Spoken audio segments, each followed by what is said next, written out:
Sector 36 এর পাশে রয়েছে একটা বস্তি। সেখানে বাস করে ছিন্নমূল ও গরিব মানুষেরা। কিন্তু হুট করে সেই বস্তিতে ঘটতে থাকে রহস্যময় ঘটনা। প্রায় প্রতি সপ্তাহে একের পর এক বাচ্চা শিশুরা নিখোঁজ হয়ে যাচ্ছে। পুলিশরা ইনভেস্টিগেশন করে ঠিকই, কিন্তু সেই বাচ্চাদের এক টুকরো নিশানাও পাওয়া যায় না। আর পাবে বা কি করে? এই বাচ্চাদের ভাগ্যে এমন কিছু ঘটে যা দেখলে নিজেকে ঠিক রাখতে পারবে কিনা আমি জানি না।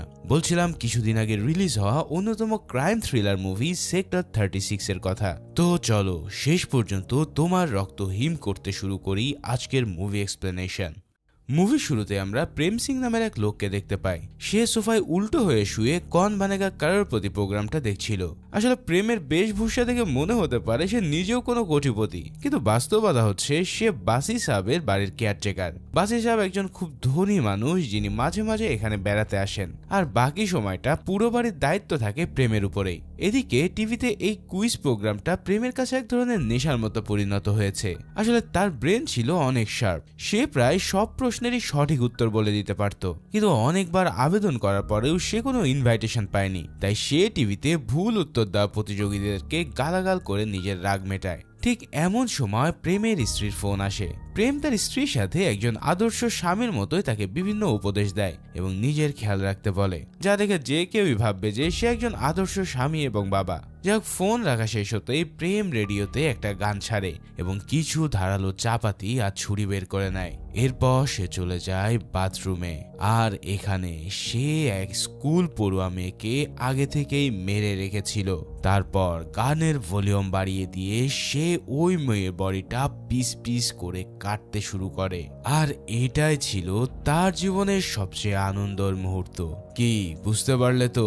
এই সাদাসিধে চরিত্রের আড়ালে প্রেম হচ্ছে এক ভয়ানক সাইকো কিলার। সে শুধু মেরেই ক্ষান্ত হয় না, সে ওই লাশের বডি কুচি কুচি করে পুরো শহরের বিভিন্ন জায়গায় ফেলে দিয়ে আসে। এদিকে শহরে একের পর এক এত বড় বড় ক্রাইম ঘটে যাচ্ছে, অথচ পুলিশ এ নিয়ে তেমন কোনো মাথা ব্যথা নেই। এখানকার থানা অর্থাৎ রাজীব ক্যাম্পের দায়িত্ব সামলাচ্ছিল সাব ইন্সপেক্টর রামচরণ পান্ডিয়া। আসলে পান্ডিয়া বিজ্ঞান আর ধর্মের এক আজব মেলবন্ধন মেনে চলে।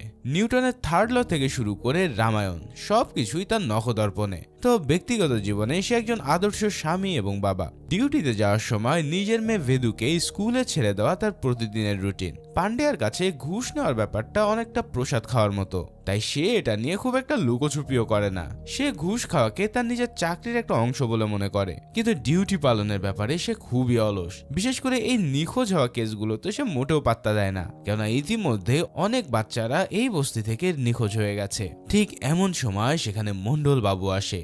তিনি তার মেয়ে টুম্পার নিখোঁজ হওয়ার রিপোর্টটা লেখাতে এসেছিলেন, কিন্তু পান্ডিয়া কিছুতেই এফআইআর নিতে চাইছে না। তার মতে 15 বছরের মেয়েরা বাড়ি থেকে পালিয়ে যায়, আবার ফিরেও আসে। মন্ডল বাবু তখন কান্নায় ভেঙে পড়ে এবং জানায় আজ তার মেয়ের জন্মদিন। সে মেয়েকে প্রমিস করেছিল যে সে যদি ক্লাসে ফার্স্ট হয় তবে তাকে একটা টিভি কিনে দেওয়া হবে। কালকেই তার রেজাল্ট বেরিয়েছে এবং টুম্পা সত্যি সত্যি ফার্স্ট হয়েছে। এরপর মন্ডলবাবু কান্না করতে শুরু করলে পান্ডিয়া নিজের নেওয়া ঘুষের টাকা থেকে কিছু টাকা মন্ডলবাবুকে দিয়ে দেয়।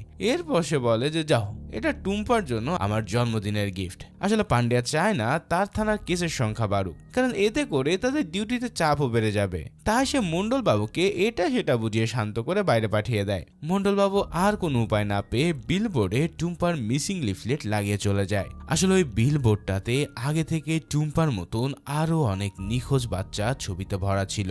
আর এদিকে পান্ডিয়া তখনও জানে না যে মন্ডলবাবুর মেয়েকে ইতিমধ্যে প্রেম সিং পিস পিস করে কেটে ফেলেছে।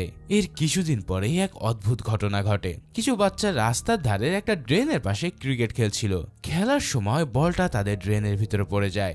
আলী নামের এক ছোট্ট ছেলে বলটা আনতে গেলে সে সেখানে একটা পচা কাটা লাশ দেখতে পায়। এটা দেখে আশেপাশের মানুষজন খুব শকড হয়ে পড়লে খবর পেয়ে পান্ডিয়াও সেখানে চলে আসে। আসলে পান্ডিয়া কোনো ঝামেলায় জড়াতে চাইছিল না, তাই সে ওই কাটা হাতটা দেখে সবাইকে বুঝিয়ে বলে যে আরে এটা মানুষের হাত নয়, বরং এটা হবে কোনো একটা বানরের হাত। এমনকি সে আলীকে সাহসিকতার জন্য কিছু টাকা পুরস্কারও দেয়। এতে মানুষের মন ঘুরে যায় এবং সবাই যার যার মতো চলে আসে। তবে ড্রেনের পাশে সেই বড় বিল্ডিং থেকে প্রেম জানলার ফাঁক দিয়ে সব দেখছিল, আর তার মনটা তখন আনন্দে ভরে উঠছিল। এর পরের দৃশ্যে দেখা যায় রাতে আলী তার মা বাবার সাথে বসে টিভিতে একটা প্রোগ্রাম দেখছে। আলীর বাবা একজন সিকিউরিটি গার্ড। এখন সে ডিউটি থেকে ফিরে আসার সময় ডিম আনতে ভুলে